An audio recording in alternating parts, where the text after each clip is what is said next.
Radio सदाए हुर्रियत जम्मू कश्मीर से अहम खबरें सुनिए। पाकिस्तानी वज़ीर ख़ारजा शाह महमूद कुरैशी ने कहा है कि भारत मज़मूम अज़ाइम के तहत ख़त्ते के अमन को ख़तरे में डाल रहा है। किसी भी भारतीय जारहियत का मुंह तोड़ जवाब दिया जाएगा। उधर पाकिस्तान ने अक़वाम मुत्तहिदा से मुतालबा किया है कि मक़बूज़ा कश्मीर में जारी जंगी जराइम पर भारत को जवाबदेह बनाए। अक़वाम मुत्तहिदा में पाकिस्तानी मुस्तक़िल मंदूब मुनीर अकरम ने कहा कि भारतीय हुकूमत कोरोना वबा का सियासी फ़ायदा उठाते हुए जम्मू कश्मीर में अपने गैर कानूनी कब्जे को मजबूत कर रही है। मक़बूज़ा कश्मीर में हुर्रियत रहनुमा ग़ुलाम मोहम्मद खान सोपोरी ने शुपैया में आसिया और नीलोफर को उनकी शहादत की बरसी पर ख़राज अक़ीदत पेश करते हुए कहा है कि कश्मीरी बेटियों की कुर्बानियों को रायगा नहीं जाने दिया जाएगा, जबकि भारतीय फौज की मौजूदगी में मक़बूज़ा इलाके में कोई खातून महफूज नहीं। याद रहे, भारतीय फौजियों ने 29 मई 2009 को आसिया और उसकी भाभी नीलोफर को अगवा करके बेहुरमती का निशाना बनाने के बाद कत्ल कर दिया था।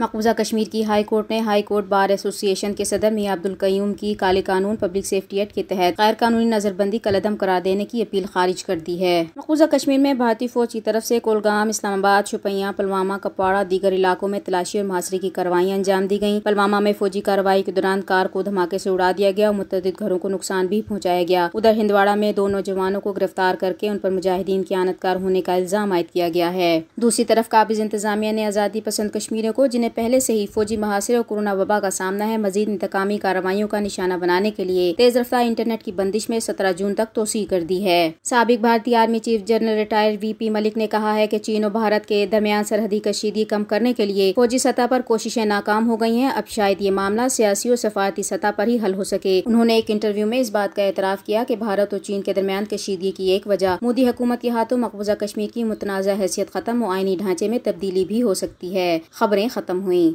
खसियानी बिल्ली खंबा नोचे के मिस्दाक इस वक्त खुद को खित्ते का चौधरी बनवाने का उम्मीदवार भारत सिक्किम और लद्दाख में चीन के हाथों बुरी तरह पिट कर दुम दबाए खड़ा है। न उसका हाथ बाग पर है और न पैर ही रकाब में है। फौज का एक अज़धाम है, मगर हाल यह है कि गीदड़ों से भी परे बुज़दिल और जंग से खौफज़दा इस फौज को सिर्फ जम्मू कश्मीर के निहत्ते लोगों पर गुर्राना आता है। यकीन नहीं आता तो सुनिए टीवी पर धाड़ दाड़ कर भारतीय फौज को बगैर दुम के शेर साबित करने वाले जनरल जीडी बख्शी की ये गुफ्तगू। जिस फौज के जनरल ऐसे शिकस्त खुर्दा हूँ, वो बहादुर दुश्मनों के आगे हमेशा भीगी बिल्ली ही साबित होती है। अगर पाकिस्तान ना होता, इन्होंने हमारी फौज की ऐसी तैसी कर देनी थी। ठीक है साहब, ये गांधीवाद जो था, इसने हमारी फौज का सफाया कर देना था। और पाकिस्तान के टैंक वाकई 1965 में दिल्ली में आके नमाज पढ़ते।